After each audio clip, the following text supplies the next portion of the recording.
Xin kính chào tất cả quý vị và các bạn đã quay trở lại với kênh Conan TV. Đây chính là tòa nhà ma trị giá hơn 5.000 tỷ nằm trình hình giữa vị trí đắc địa số 1 ở Sài Gòn.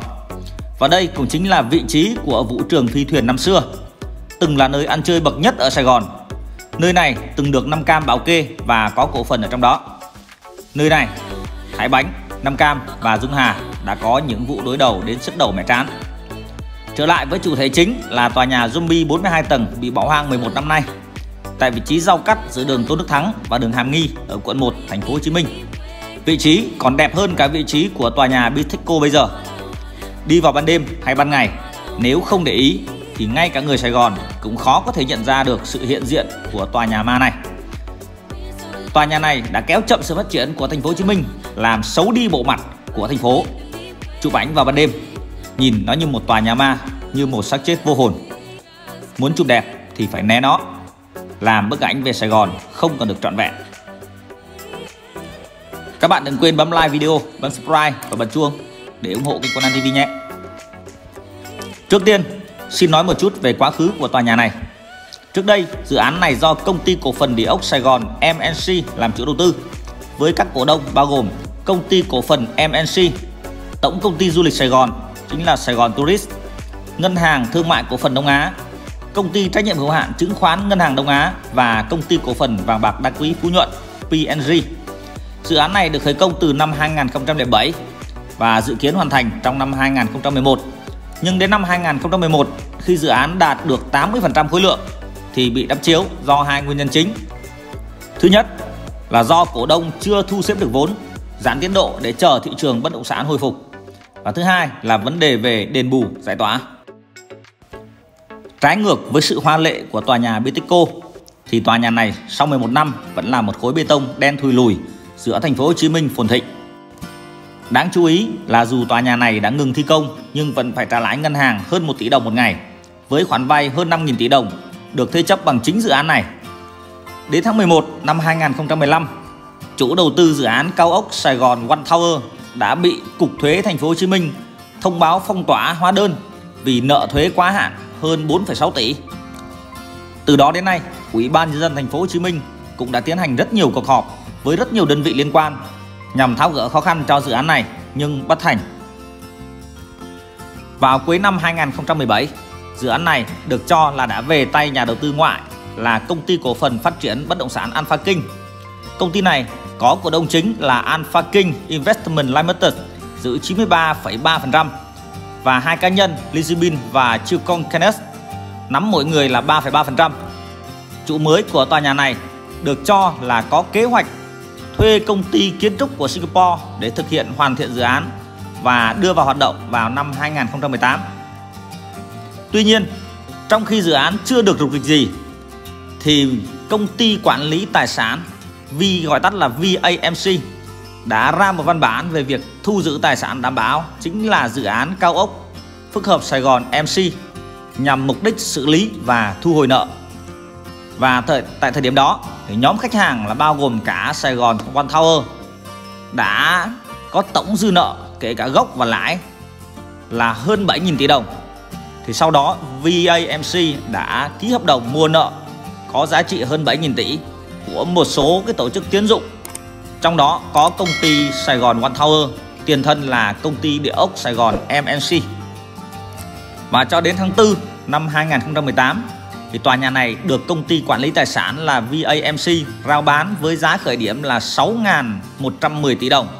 Nhưng không có ma nào mua cả, bởi vì sự đồn đoán về phong thủy, về vị trí nằm trên long mạch của tòa nhà này. Thì ngoài ra nó còn có cái sự lỗi thời về quy hoạch thiết kế, các công trình phụ trợ, bãi đỗ xe. Đến đây có lẽ chúng ta đang thấy cái sự bất hợp lý ở chỗ tổng dư nợ của các tổ chức tín dụng đang là hơn 7.000 tỷ. Alpha King nhảy vào để triển khai tiếp, và đương nhiên khi nhảy vào Alpha King sẽ phải gánh hết cái khoản nợ này.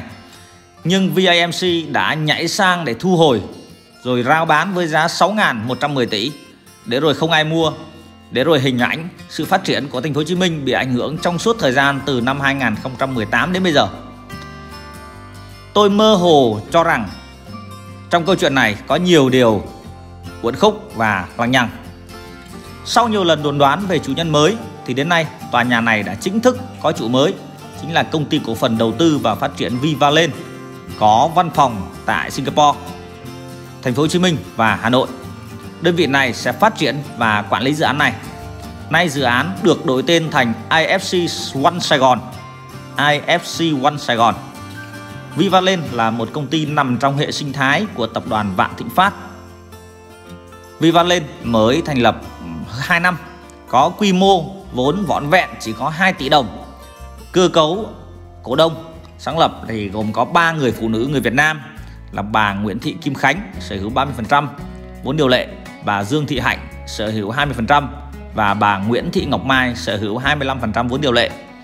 Và được biết công ty này vừa chi thêm 550 triệu đô la, tức là khoảng 12.500 tỷ tiền Việt Nam để mua lại tòa nhà Capital Place tại số 29 Liễu Giai, phường Ngọc Khánh, quận Ba Đình, thành phố Hà Nội.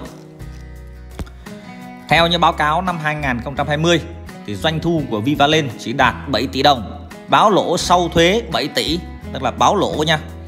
Và hiện nay vẫn chưa rõ tiềm lực tài chính ở đâu để Vivaland có thể mua được 2 dự án hàng trăm triệu đô la Mỹ.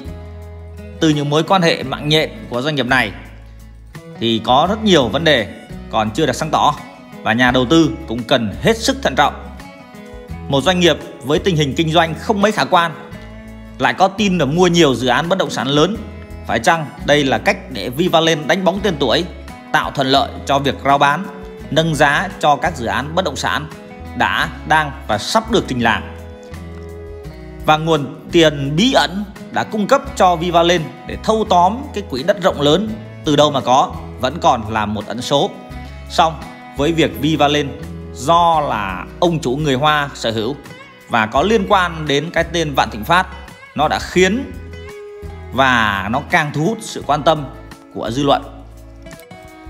Và chốt hạ lại thì sau 11 năm nằm ì như một xác chết, 11 năm góp phần không nhỏ vào việc làm xấu đi hình ảnh của thành phố phồn thịnh nhất Việt Nam, thì đến nay chúng ta cùng hy vọng vào một tương lai sáng ngời của tòa nhà. Và hy vọng sau những bài học đắt giá mà đất nước phải gánh chịu này thì nhà nước ta sẽ có những cái thay đổi và cẩn thận hơn trong cái cách quản lý các dự án có ảnh hưởng lớn đến xã hội sau này. Mấu chốt là quy trình quản lý, chế tài xử lý, chứ mà cứ sai, thiếu sót thì nhận lỗi trước dân, còn dân sai thì chịu trách nhiệm trước pháp luật như thế này thì có vẻ căng đấy và hoang mang đấy. Video clip ngày hôm nay xin phép được tạm dừng tại đây. Cảm ơn mọi người đã xem. Và đừng quên bấm like video, bấm đăng ký kênh và bật chuông thông báo để ủng hộ kênh Conan TV ngày càng phát triển nhé. Xin trân trọng cảm ơn và hẹn gặp lại quý vị và các bạn trong các video clip tiếp theo.